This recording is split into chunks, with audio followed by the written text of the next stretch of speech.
Si Nieves Fernandez ay isang guro sa kanyang maliit na nayon at may kapakanan sa kanyang komunidad. Nang salakayin ng mga puwersang Hapones ang Pilipinas, alam ni Nieves na kailangang may gawin siya upang maprotektahan ang kanyang mga tao.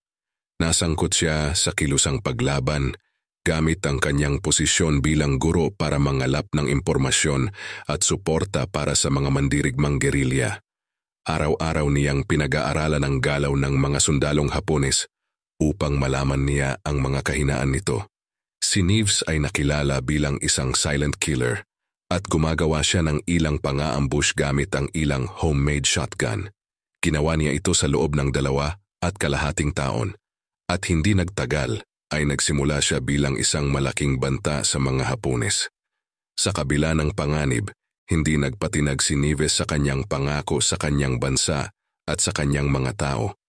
Ipinagpatuloy niya ang pakikipaglaban para sa kanilang kalayaan kahit na pinatindi ng mga Hapones ang kanilang pagsisikap na mahuli siya.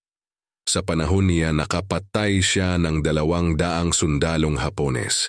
Noong 1943 ay nahuli ng mga Hapones si Nieves at sumailalim sa brutal na pagpapahirap sa pagtatangkang kumuha ng impormasyon mula sa kanya. Sa kabila ng sakit at pagdurusa, hindi siya sumuko.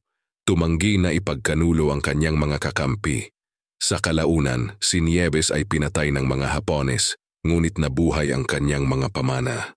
Naging simbolo siya ng paglaban at katapangan, na nagbibigay inspirasyon sa iba na tumindig laban sa pang-aapi at ipaglaban ang kalayaan.